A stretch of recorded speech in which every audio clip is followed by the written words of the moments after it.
Hello. All right, so this is my first live on YouTube, and I just wanted to do a little test run to see what it's about. I'm not really sure, to be honest with you.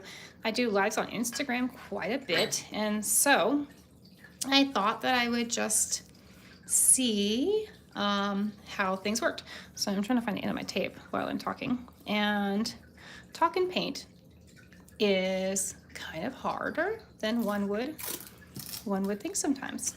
Sometimes easier than one would think. Sometimes it's nice and mindless. Sometimes it's not. If you put too much pressure on yourself trying to think about what to paint, that, at least for me, I put too much pressure on myself sometimes of what I'm going to paint. And so that ends up sometimes like throwing me off. So I'm going to try not to do that. Let's move ourselves up a little bit and zoom out so you can see a little more of the palettes and whatnot. All right, I'm just gonna tape off the tape so we have some nice clean edges. I do have one person, and so it looks like I can't see you, and I don't know if you can comment and if I can see it. Let's see, it says, no? All right, if you'd like to say hi, I'd love you to say hi to see if I can see you. Again, I'm new to YouTube's, hi! Hello, Renee, yay! I can see your chat. Okay, awesome. So good to know. You're my very, very first YouTube live person. Super cool. Did it tell you that I was live, or how did you know? Or did you just happen to go in the live section? I don't know that I've ever gone in the live section. Now I'm gonna have to explore this more. I thought I would just jump on here just to see how it kind of worked for me. So I'm taping off 2 minis. Just kind of did this at, I don't know what I'm going to do. Hello, Jean. Hello, hello. Good. I'm glad I can see you that you say something. Oh, it disappears though. Okay. So if I don't say anything back, ask, I wonder how I can get it. Woohoo. Yes, it did. Oh, it did. It told you I was live. Okay, cool. So cool. All right. I'm hoping that I can also see, I might just stand up for this one since I'm keeping my camera a little, yeah, I'll stand up for this so I can see your comments if they pop in. I'm gonna have to figure out how to maneuver this a little bit. Oh, look at that, we have filters, don't need a filter, no thank you. All right, comments, chat viewing options. All messages are visible, some messages potential spam may not be visible. Okay, so if you say anything weird, it won't show me. All right. So, should I do anything particular? You got a notification too. Oh, cool. Okay. That's awesome. Okay. Were you on the app already, or did it actually like pop up in your notification kind of thing? I'm going to turn these verticals so that we can do I can do this way, I think. I think I'd like to do something this direction versus the other one, because then it would be a really tall picture. So I was going to do one of those ones that make it look like one, but I think this way works better for right now. And so what paper I'm using a cotton rag paper. It's a very inexpensive one that I got on Amazon, and it's very thin. So I'm gonna show you what it's like. It's this thin. It's not like cotton. And so let me show you a piece of cotton. I think I have one nearby. So this is how thick a piece of cotton is. Compare the two. Big difference. Like this is cotton, and it's bendy, but it's not like fold in half taco style, right? This I can fold into a taco. Super thin. But anyway, this works okay-ish for what I like to do for these minis. And so I'm just going to do those little quick minis. So I thought, I'm not even sure what colors. I'm just going to go. I'm not going to try to overthink it too much unless someone has a recommendation for a sky color. Do you have a sky color you'd like me to play with? Pinks, oranges, blues, reds, anything. Give me a sky color. Let's try this. Yeah, we'll try this. Let's do like a paint, like a directional paint, but not too much. So you won't tell me too much, but I'd love some input on my sky. And then I'll go for it. I know there's only like 3 of you here, but maybe one of you will pop in and tell me. Pink. Okay. Thank you, Renee.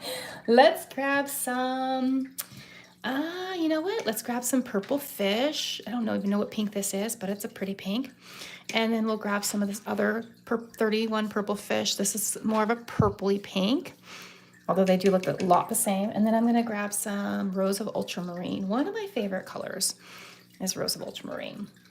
It's just, you can mix it up yourself. You don't actually have to buy it. And then I'm going to grab a little bit of this. It's called Anther Red, and I think I might have got too much, so I'm going to brush some off. You know what? I did not get too much. All right, and then let's get in some more pink. Let's go ultramarine pink. And then let's grab some opera rose, which is like opera rose is like a neon pink. This is like bubblegum pink. And then let's go back to the rose of ultramarine and start bringing in some darker. So I do constantly have, let me show you, I have an old towel, a rag that I keep by, and so I can constantly dab if I need to, take off some of the excess water.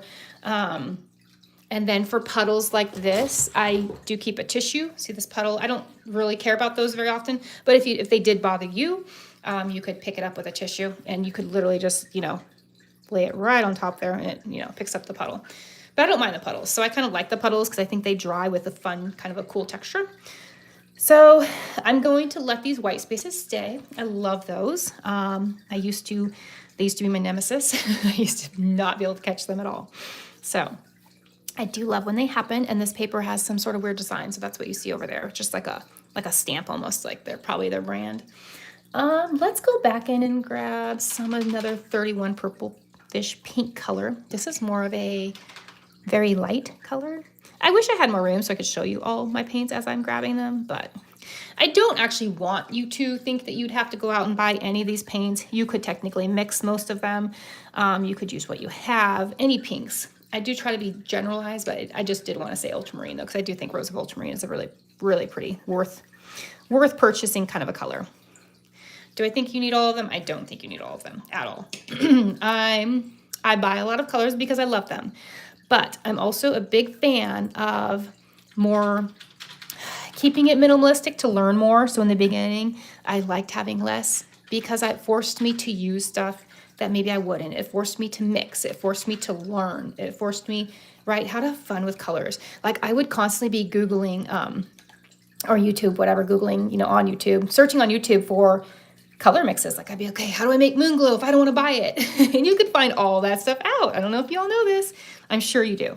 But you can find that all out. You don't have to buy books or anything. It's all out there. It's all out there for the sharing, for the taking. And I am dipping back in between my water. I'm not rinsing fully, and I'm not being very particular about that stuff. I just kind of keep going. And I think that's, for me, that makes it the most fun.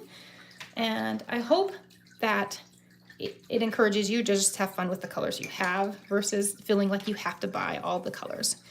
But I mean, don't get me wrong, it can get very addicting to buy all the colors, in my opinion.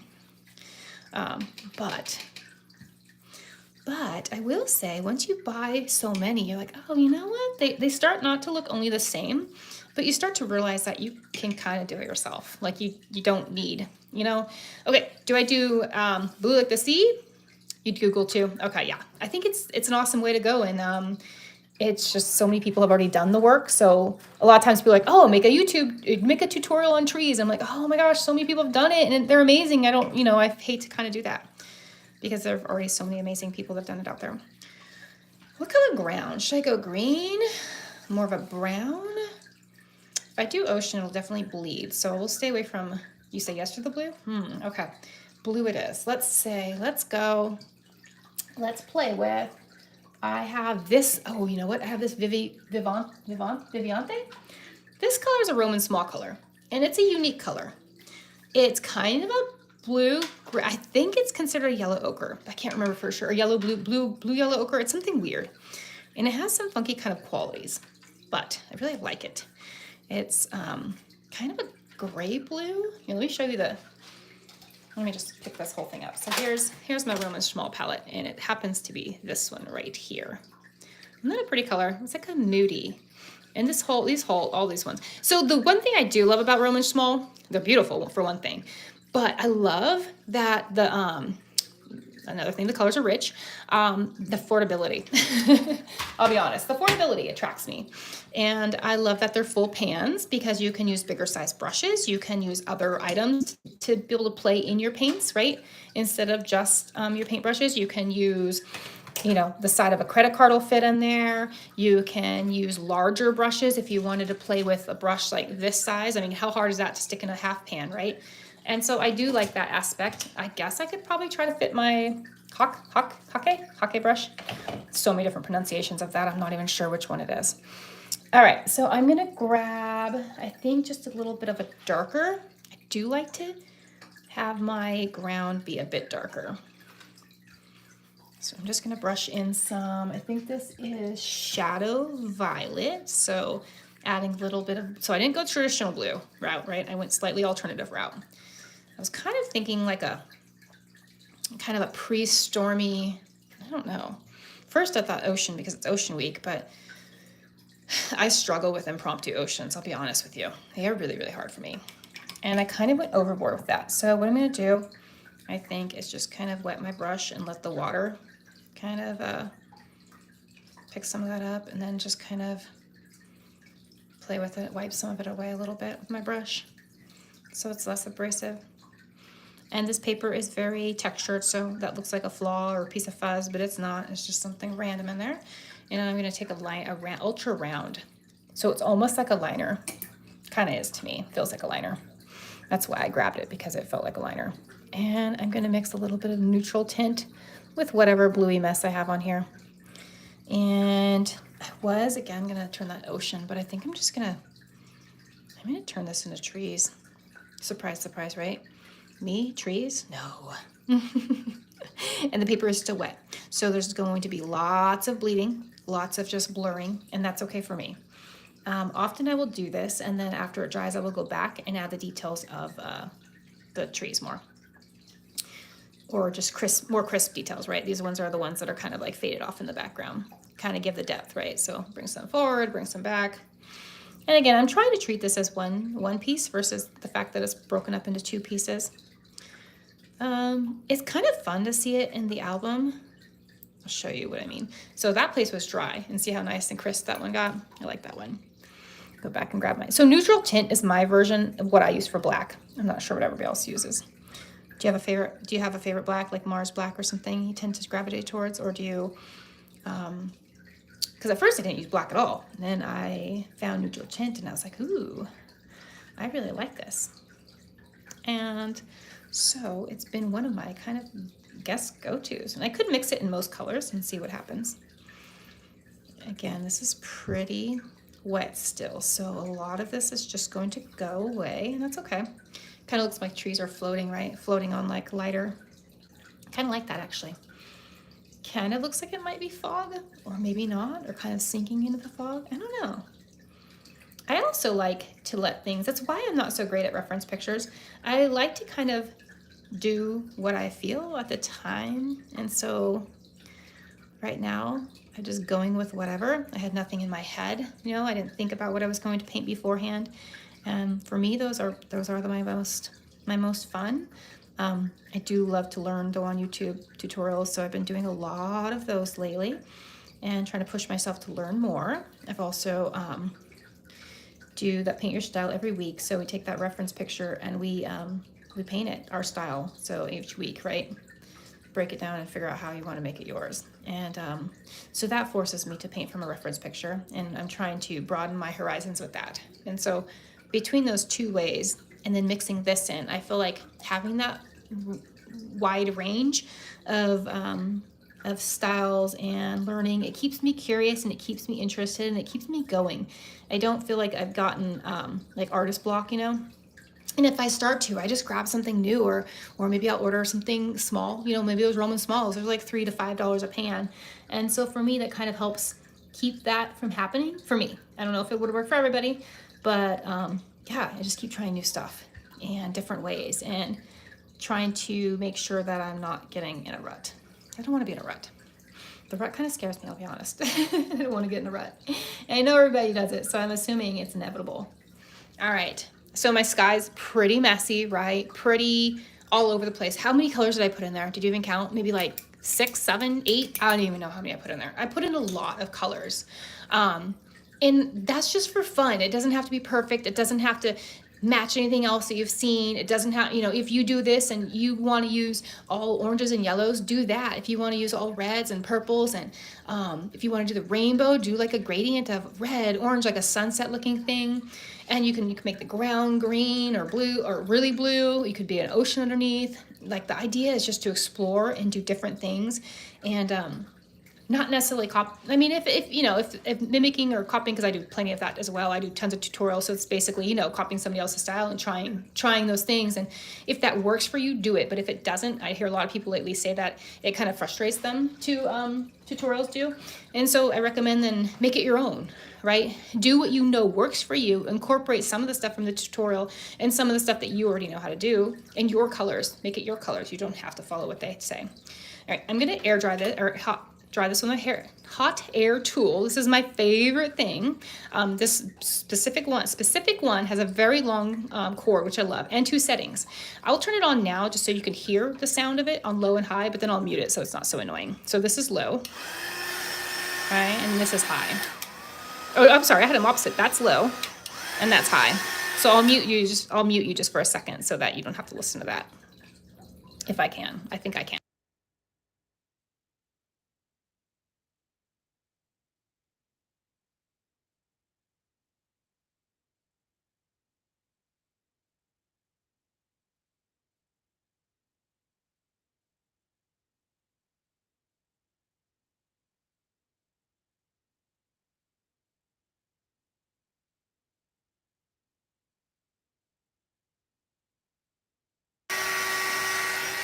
Oh, I think did I unmute you from that? I did. Can you hear me? All right, I think so. So I was going to be done, but I think what I want to do is add some more crisp lines. So obviously, you know, when you're putting wet onto wet paper, it does blur a lot. And so you do lose, like this one is really nice and crisp, and I'm really, really liking that. So what I'm gonna do is I'm gonna go back in and just bring some smaller ones to the foreground. I was gonna go over them, and sometimes I'll do that. Sometimes I will just go right over. Like, let's go ahead and let's go over, so some more water and more paint. Let's go over this one right here. It's looking a little, so I just go side to side, messy back and forth. Nothing perfect, I'm not overthinking it. I'm just doing it without thinking, honestly. It's how my best trees happen. I'm not saying these are the best trees. I'm saying my best trees being I still have not perfected trees. This is how they work for me. I'm gonna go back and add some to this one. Just add a little crispness.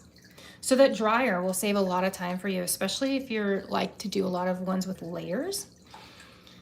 And so I'm just going back and forth, and I am using a very fine tipped brush. And so with this, it's making it a little harder, to be honest, with this brush. But I do highly recommend you trying a lot of your different brushes for making trees, and just keep trying them and see which one works best for you. Trees took me a really long time, probably longer than they should have. They shouldn't have taken me this long, but they did, and they were hard for me. I'll admit it, they were super challenging for me. I found trees to be, I wanted mine to look like everybody else's. There you go, I did. I wanted them to be that perfect, like little fun tree shape you see that everybody does, and I couldn't do it. I still can't do that perfect tree shape, but I've kind of like accepted that and gone where I can go. So for now, my trees are, you know, they're mine, and that's okay. Until I get, you know, the magic touch of the magic tree. But for now, it's okay. So I'm just gonna add one more there. I do like the contrast as well. See how it kind of forces things back and forward. And you know, that has to happen too at some point, because otherwise it just, everything ends up really, really flat. Usually the bigger trees are closer. In my case, I kind of didn't do that. And you know, honestly, I try not to worry about that stuff too much. For me, it's not the super priority, you know, getting the shadows on the right sides and the light hitting from the correct way. That's not super something that I really worry too much about. I just like having fun. I enjoy getting the paint on the paper, and I enjoy watching the colors do their thing. And so, you know, I'm sure that will come down the road, but I'm just an average person who, a forever beginner who loves paint and is very passionate about sharing that all with people, and hopefully inspiring others to just go for it and not worry so much and not overthink things, and just do what makes them happy as well. And, you know, I don't know, it's still hard for me to admit the word artist with next to my name, but I should, because I expect you guys to do that too, right? So I would think that I should probably get better at that. All right, that's it. So now what we're gonna do, again, I was gonna say about the heat tool, it also can really help for tape sticking to paper. So especially this kind of paper, always pull away as flat as you can to the table or your surface. This kind of cotton paper, it's very, for lack of a better word, like fuzzy and kind of hairy, right? So a lot of it will stick to your tape. And so it's not necessarily pulling the tape and ripping the tape, but it is kind of, right? So you want to be careful because it can just catch the wrong piece at the wrong time. And next thing you know, your paper's tearing as well. And I've torn plenty of paper. This tape is from Jackson Art. It's called Handover. It's one of my favorite. This is just a 1/2 inch one. I do have some 1 inch ordered and ready to go. And so, yep, this one has some tape. I'm just putting my tape on my table. I do reuse it as much as I possibly can. So I just stick it to a flat surface so it doesn't curl up on me. And I do love the edges, the deckled edges of this paper. I think it's fun. And so last one, da-da-da-da-da. Oopsie, it's sticking. Ah, oopsie, I did pull off, look at that. I pulled off a little piece, but it actually looks like white space. So it might be a combination of just a little piece of paper and a bit of white space. Ah, I should use heat gun. So if it starts sticking like this, what you can use is the heat tool. Turn on low for you. So the heat tool will just soften up the tape, the glue, the adhesive. See how it just comes right off then. Instead of ripping your paper, it just releases. Oh, no, I did. I was too impatient. And be patient. Be more patient than me. I'm not patient enough. So it did take off some of my stuff. But anyway, I think that's a fun little way to play with color, basically, right? Test out colors. If you have a new palette, try out the colors. Mix the colors. Have the combination. You can mix them on the paper, or you can mix them on the palette. It doesn't have to be one way or the other. For me, there are no rules. So just do what looks fun. Do you want to wash your palette after seeing this? You might, so go for it, wash it. If you like it mucky and muddy, leave it. Just have fun with what you're doing. And okay, well, thank you for joining me for my first YouTube live, and I'll see you next time. All right, bye for now.